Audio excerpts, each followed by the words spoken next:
जब इस ईश्वरीय विश्वविद्यालय के संस्थापक ने ईश्वरीय विश्वविद्यालय की स्थापना की और जब खुद ने भी अपना संपूर्ण जीवन माताओं और बहनों के सामने समर्पित कर दिया, उसमें जो माताओं बहनों का ट्रस्ट बनाया गया था, हमारी आदरणीय जगदम्बा सरस्वती माँ का आज स्मृति दिवस है कि जो इस ईश्वरीय विश्वविद्यालय की सबसे पहली एडमिनिस्ट्रेटिव हेड थी, और इनकी स्मृति में आज हमने सुबह में ही उनके महावाक्य सुने, डिस्कोर्स सुना। तो आज के विषय से संबंधित कुछ बातें उन्होंने उस महावाक्य में सुनाए थे, जो आज का विषय है कि समाज के वो शोषित वर्ग और उनके प्रति जो मानव अधिकार का हनन किया जा रहा है, उसके लिए हमारे प्रयास क्या है। पिछले 2 दिन से आप कई प्रकार के सॉल्यूशंस भी सुनते रहे और किस प्रकार से मानव अधिकार का हनन किया जा रहा है, इस विषय में तो आपने बहुत कुछ सुन लिया, ऐसा मैं समझती हूँ, क्योंकि जब विषय ही यह है तो हर एक का केंद्र बिंदु भी चर्चा का वही रहता है। संयुक्त राष्ट्र संघ ने एवं कई संस्थानों ने इस मानव अधिकार को प्राप्त करने के लिए कई तरीके, कई बातों को अपनाया है, लेकिन ये मानव अधिकार का मूल अगर देखा जाए तो इसका मूल है मानवीय मूल्यों में, कि जो मानवीय मूल्य आज हमारे समाज से, व्यक्तिगत मनुष्य जीवन से दूर होते जा रहे हैं। कई बार हम समझ नहीं पाते हैं कि क्यों ये मानवीय मूल्य हमारे जीवन से खत्म होते जा रहे हैं, कैसे खत्म होते जा रहे हैं, पता नहीं चलता है, परंतु लुप्त होते जा रहे हैं। और फिर मानवीय अधिकार के लिए हम पूरा प्रयास करने की कोशिश में, पुरुषार्थ में लगे रहते हैं। लेकिन बचपन से लेकर के हमने हमेशा यही सुना, चाहे अपनी शिक्षा में, चाहे अपने समझ को जैसे जैसे धारण करते गए, तो एक बात हमेशा हमारे सन्मुख आती रही है, या बच्चों को भी जो सिखाया जाता है कि अधिकार अकेला नहीं होता है, अधिकार के साथ कर्तव्य हमेशा जुड़ा होता है। हम कर्तव्य को भूल जाते हैं और अधिकार की बातें करते हैं, लेकिन जैसे एक तराजू में कर्तव्य और अधिकार दोनों रखे जाएं, तभी वो बैलेंस हो सकता है। कर्तव्य की बात को छोड़ देते हैं, रिस्पॉन्सिबिलिटी, जिम्मेदारी की बातें को छोड़ देते हैं और अधिकार की सिर्फ मांग या अधिकार की बातें करते रहते हैं, तो ये तराजू में एक प्रकार का इम्बैलेंस क्रिएट हो जाता है। और इम्बैलेंस कभी भी अच्छा होता ही नहीं है। कहाँ पर भी इम्बैलेंस जहाँ आता है तो इम्बैलेंस नुकसान या डिस्ट्रक्शन की ओर ही ले जाता है। आज मानवीय मूल्य का जो जीवन से लुप्त होने का समय आ चुका है, वो इसीलिए है क्योंकि अधिकार की मांग की, लेकिन कर्म या पुरुषार्थ को छोड़ दिया। जबकि हमेशा शास्त्र के हिसाब से भी यही माना गया है, यही कहा गया है कि पुरुषार्थ से ही प्रारब्ध बनता है, बिना पुरुषार्थ के प्रारब्ध भी नहीं मिल सकता है। तो कर्तव्य, अधिकार, पुरुषार्थ और प्रारब्ध, और हम यहाँ पर सिर्फ अधिकार की बात करते हैं, तो इसलिए वो मूल्यों को हम धारण नहीं कर पाए कि जिससे हम अपने कर्तव्य में अपने आप को जस्टिफाई कर सके। और इसलिए ये इम्बैलेंस जब क्रिएट होने लगता है तो इम्बैलेंस मनुष्य जीवन में दुख और अशांति के सिवाय, फ्रस्ट्रेशन के सिवाय और कुछ प्राप्त नहीं कराता है। और इसलिए भले कितना भी सरकार या कई संस्थान इसके पीछे प्रयास कर रहे हैं, इतना खर्चा कर रहे हैं, लेकिन खर्चा करने के बावजूद भी जो चाहना है, जो प्राप्ति होनी चाहिए, वो प्राप्ति नहीं कर पाए। तो वो कर्तव्य कौन सा है? कर्तव्य या पुरुषार्थ की जहां बात आती है, वहां आध्यात्मिक शिक्षा हमें यही सिखाता है कि हमारे कर्म किस प्रकार के होने चाहिए, कर्म कैसे हो, कर्म हमें क्या सिखाता है, किस प्रकार का कर्म करना सिखाता। क्योंकि आध्यात्मिक शिक्षा में सबसे महत्वपूर्ण बात जो आती है वो कर्म की गुह्य गति आती है। और जब कर्म की गुह्य गति को हम भूल जाते हैं तो फिर वो अधिकार को भी हम प्राप्त नहीं कर पाते हैं, क्योंकि वो कर्म श्रेष्ठ कर्म ही नहीं जो अधिकार दिलाता है। अधिकार मांगने से नहीं मिलता है, अधिकार कर्म से स्वतः ही प्राप्त होते हैं। यही आज दिन तक मैंने सीखा है अपने जीवन में, और यही जीवन में अनुभव भी करते हैं कि कर्म से ही व्यक्ति वो योग्यता को प्राप्त कर लेता जो स्वतः अधिकार मिल जाता है, किसी के देने से अधिकार नहीं मिलता है। कई बार जो प्रयास किए जा रहे हैं, आज वो शोषित वर्ग के लिए भी उनके अधिकार दिलाने के लिए पूर्ण प्रयास किए जा रहे हैं बड़े बड़े संस्थानों के द्वारा, संयुक्त राष्ट्र संघ के द्वारा, कि उनको कम से कम जीवन की आवश्यकताएं जरूर प्राप्त हो। लेकिन वो आवश्यकताएं प्राप्त कराने के लिए चाहे वो मकान बना करके दे देंगे कि स्लम्स एरिया को दूर कर दे, वो मकान दे देवे। लेकिन जहां मैं बॉम्बे में रहती थी, हमने अधिकतर ये देखा कि वहां पर एशिया की सबसे बड़ी झोपड़पट्टी है जिसको कहा जाता धारावी की झोपड़पट्टी। और ऐसी धारावी की झोपड़पट्टी में जो मनुष्य रहते हैं उनको गवर्नमेंट ने वहां से हटाने के लिए संपूर्ण प्रयास किए, लेकिन संपूर्ण प्रयास करने के बावजूद भी उन्होंने मकान भाड़े पर दे दिया और रहे वहां पर ही। ये उनकी मेंटालिटी को देखा कि उनके पास वो झोपड़पट्टी में सब कुछ है उपलब्ध, कोई चीज ऐसा नहीं है जो उपलब्ध नहीं है। बड़ी गाड़ियां रखते हैं वो लोग, करोड़पति है वहां पर, वो भी हमने देखा, वो भी हमने पाया। और मकान जो सरकार ने बना कर दिया वो भाड़े पर दे दिया। आज कई प्रकार की उनके जो चाहना है उसको पूर्ण करते जाते हैं, लेकिन वो अधिकार, वो मानवीय मूल्य ही नहीं जो वो अधिकार को भोग सके। तो ये प्रैक्टिकल हमने देखा। इतना ही नहीं, लेकिन जहां आध्यात्मिक शिक्षा की बात आती है कि आध्यात्मिक जागृति वो जागृति है कि मनुष्य जीवन को श्रेष्ठ कर्म करने की प्रेरणा देती है। क्योंकि आज अगर सबसे बड़ी गरीबी देखा जाए कि सबसे बड़े मनुष्य जीवन में अगर हीनता को पाया जाए तो वो यही है कि सबसे बड़ी गरीबी है संस्कारों की गरीबी, सबसे बड़ी गरीबी है चरित्र की गरीबी। और जब ये चरित्र की गरीबी, संस्कारों की गरीबी आ गई है तो भले हम पत्ते पत्ते को पानी दे, लेकिन वो पत्ते पत्ते को पानी देने से कोई वृक्ष हरा भरा नहीं हो सकता है।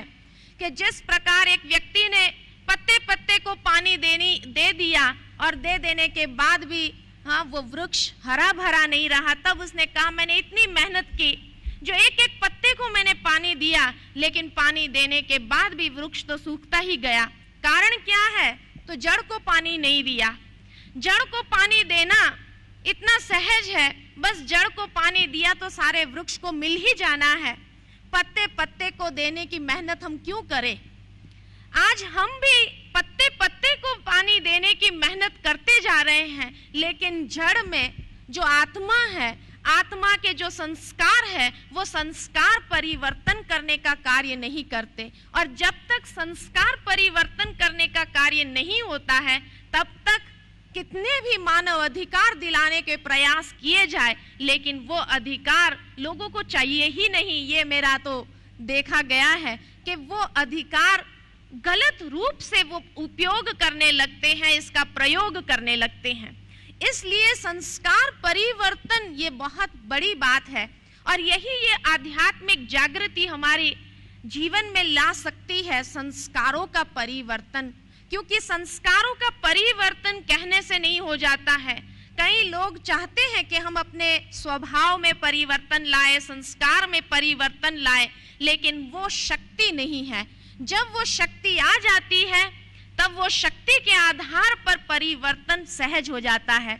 बिना शक्ति के कोई परिवर्तन संभव नहीं है, चाहे कितने भी प्रयास किए जाए।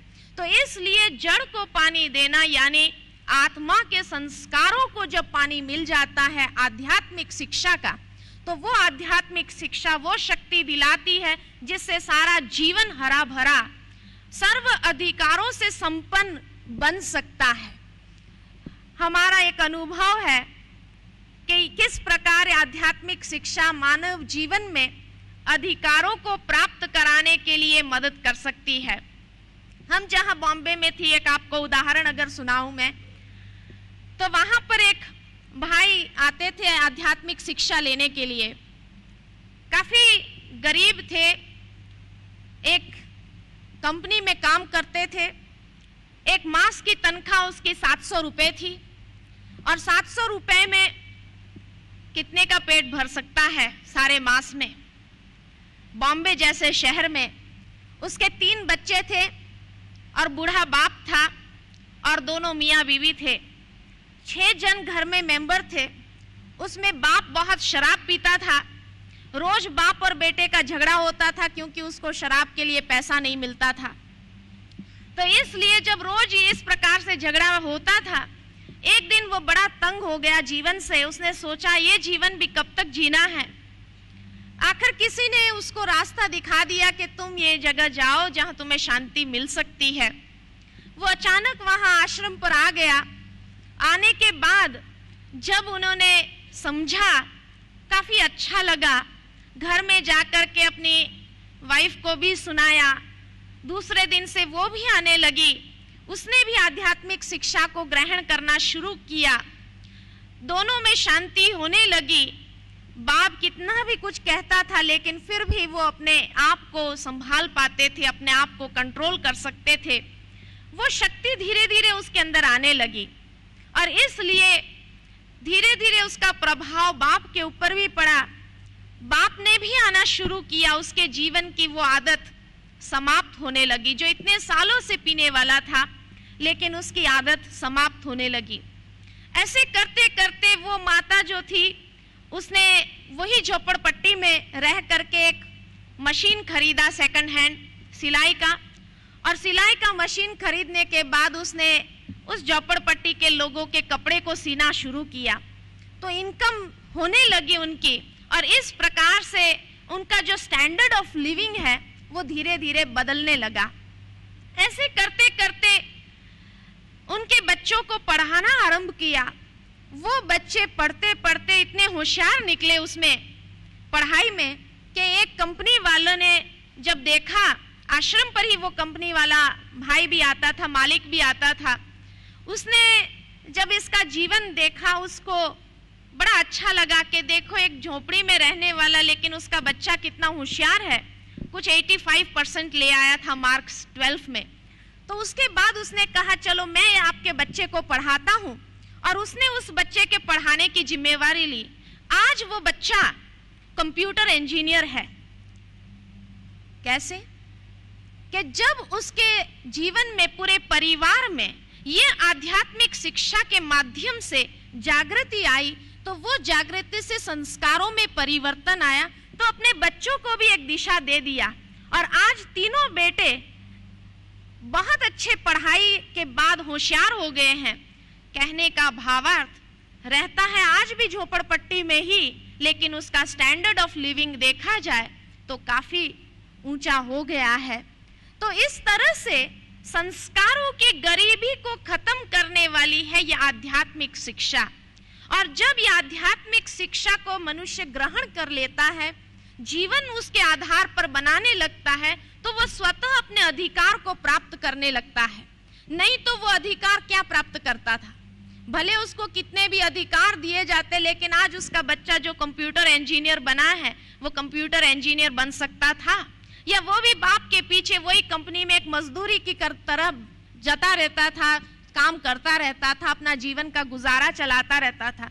तो वो शोषित वर्ग जो है, डिप्राइव्ड सोसाइटी के जो सेक्शंस है, उसको ऊंचा उठाने का कितने भी अधिकार दे दो, लेकिन ऐसे अधिकार देने से वो अधिकार का मिसयूज होने लगता है। जो आज प्रैक्टिकल हम समाज में देखते हैं कि व्यक्ति अपने अधिकार को किस प्रकार से मिसयूज करता है और किस प्रकार से समाज के लोगों के अंदर भी वो एक भय उत्पन्न करने के निमित्त बन जाता है। किस प्रकार का भय उत्पन्न हो जाता है कि लोग ऐसे लोगों से भी डरते हैं जो अधिकार दिलाने वाले ही है, ऐसे लोगों से भी डरने लग जाते हैं। कहने का भावार्थ, क्यों ये डर है, क्यों ये भय है?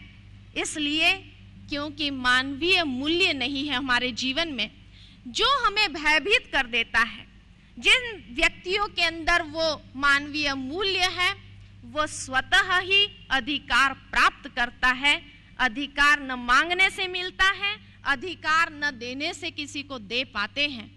आज अगर एक घर में बच्चा भी हो, बच्चा अगर योग्य लायक है, तो बाप भी उसको सारा प्रॉपर्टी का अधिकार देने के लिए खुशी महसूस करता है। लेकिन अगर बच्चा कपूत निकला तो क्या बाप को उस बेटे को अपनी सारी जायदाद का अधिकारी बनाने का एक उमंग, एक खुशी होती है? तो इसलिए मनुष्य जीवन में जब वो मूल्य है, तो वह स्वतः ही वो योग्यता, पात्रता प्राप्त कर लेता है कि जो पात्र बन जाता है ऐसे अधिकार के लिए। बाकी अगर वो मूल्य है ही नहीं, वो संस्कारों की गरीबी है, चरित्र की गरीबी है, तो कभी भी वो अधिकार को सोच भी नहीं सकता है कि मैं अधिकार प्राप्त करूं भी। और कितनी भी उसके लिए लड़ाई लड़ ले, कितने भी प्रयास कर ले, लेकिन खुद ही वो अधिकारों से वंचित होने लगता है। तो इसलिए संस्कारों की गरीबी में भी अगर देखा जाए तो सबसे बड़ी गरीबी जो आ गई है वो देह अहंकार के वशीभूत आ गई है। कि जब आज व्यक्ति देह अहंकारी बन गया है, अहंकार के माध्यम से वो कितने गलत कर्म करने लग जाता है। अहम के वश क्या नहीं वो अपना स्वरूप बना देता है, और वो स्वरूप जो उसका बन जाता है, कोई चाहता भी नहीं है कि उसको कोई अधिकार देवे।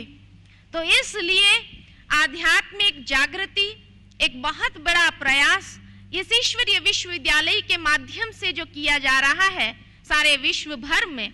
और एक न एक दिन हमारा ये विश्वास है, हमारा ये मानना है, हमारा ये निश्चय है कि ऐसा समाज हम जरूर लाएंगे कि जहां पर कोई भी मानव अधिकार का हनन नहीं किया जा रहा हो, लेकिन समाज का हर एक व्यक्ति अपने आप में अधिकारों से संपन्न हो जाएगा। और जिस अधिकार के माध्यम से जब संपन्न हो जाएगा, तब वो सृष्टि एक दैवी सृष्टि, एक सुनहरा सतयुग या गोल्डन ईरा या गोल्डन डॉन जो कहलाता है, जिसकी एक कल्पना मात्र हम करते हैं कि जहां हर मनुष्य आत्मा को सर्व प्रकार के अधिकार प्राप्त हुए थे, ऐसे अधिकार संपन्न उसका जीवन बन जाएगा। ये आध्यात्मिक जागृति, ये आध्यात्मिक शिक्षा में वो शक्ति है जो पूरा मनुष्य को तो क्या, लेकिन सारे संसार को परिवर्तन करने की उसमें क्षमता है। तो इसलिए ये हमारा निश्चय है, ये हमारा विश्वास है,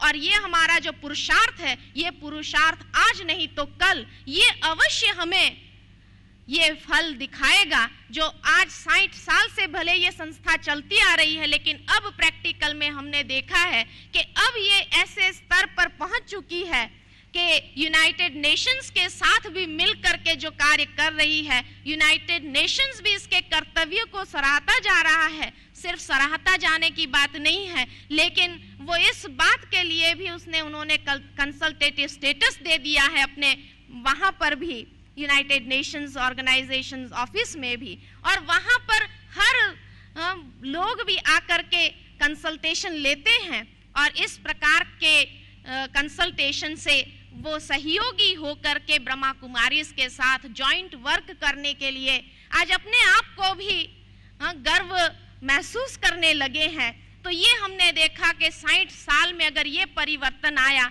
जो भ्रांतियां समाज में थी ब्रह्मा कुमारीज के विषय में, आज वो भ्रांतियां किस प्रकार दूर होती जा रही है और किस प्रकार अनेक ऑर्गेनाइजेशंस भी ब्रह्मा कुमारीज के साथ जुड़ करके कार्य करने के लिए चाहना रखते हैं, क्योंकि जानते हैं कि इन्हीं नारियों में वो शक्ति है कि जो दैवी शक्ति, परमात्मा शक्ति के माध्यम से विश्व परिवर्तन, और सिर्फ विश्व परिवर्तन नहीं लेकिन एक सुनहरा परिवर्तन ले आ सकती है। तो ये प्रैक्टिकल हम सभी का एक दृढ़ संकल्प है परिवर्तन करने का, और अपने जीवन के परिवर्तन के माध्यम से हम संसार का परिवर्तन अवश्य लाएंगे। इसके साथ ही मैं अपनी वाणी को विराम देती हूँ। ओम शांति।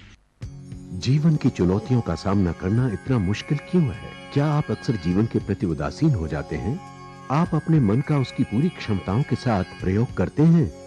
70% से अधिक रोगों का कारण मानसिक तनाव है। तो आइए अच्छे स्वास्थ्य के लिए राजयोग द्वारा अपने मन को स्वस्थ बनाएं। तनाव मुक्त जीवन का सुख लेने के लिए प्रजापिता ब्रह्मा कुमारी ईश्वरीय विश्वविद्यालय द्वारा सिखाए जाने वाले सहज राजयोग के माध्यम से अपनी मानसिक व आध्यात्मिक शक्तियों को पुनः जागृत कीजिए। किसी भी आयु, धर्म, संस्कृति अथवा राष्ट्रीयता वाले व्यक्ति इसे आसानी से अपना सकते हैं। विविध प्रशिक्षण जैसे स्वप्रशासन एवं नेतृत्व, तनाव मुक्त जीवन, सकारात्मक चिंतन आदि Brahma Kumari academy for a better world mount Abu में आयोजित किए जाते हैं। अधिक जानकारी हेतु हमारी वेबसाइट bkwsu.com पर जाएं अथवा अपने स्थानीय सेवा केंद्र से संपर्क करें।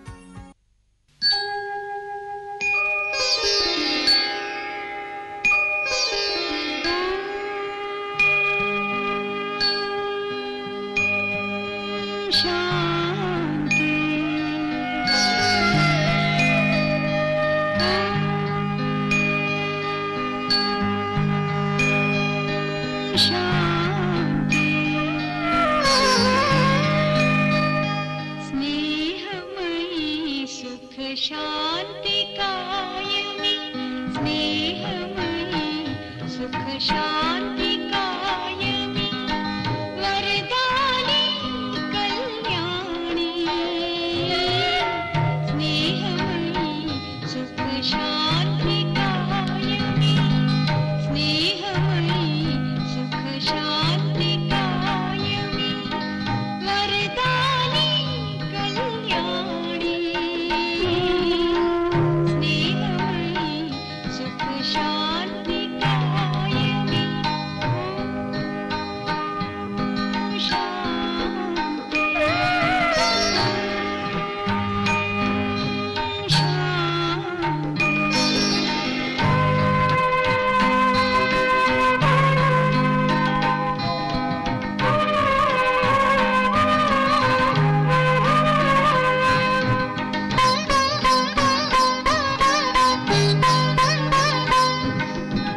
शान्ति कायमि वरदायि कल्याणि स्नेहमयि सुख शान्ति कायमि शान्ति शान्ति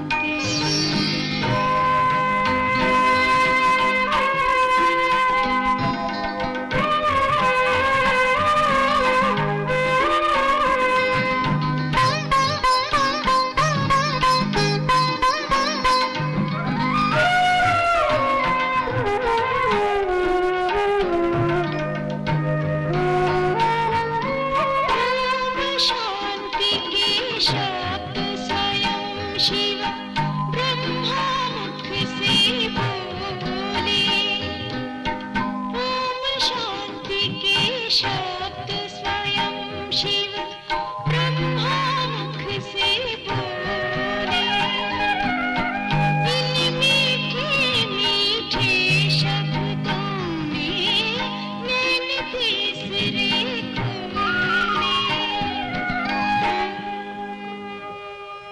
शान्ति स्नेहमयि सुख शान्ति कायमि स्नेहमयि सुख शान्ति कायमि वरदायि कल्याणि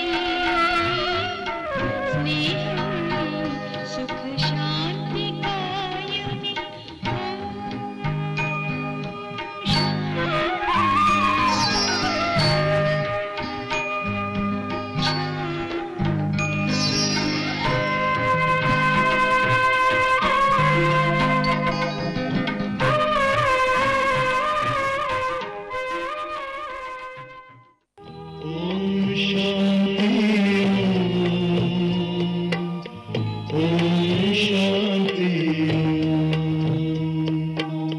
बड़ा है सुख कर ये मंत्र मन है ओम शांति ओम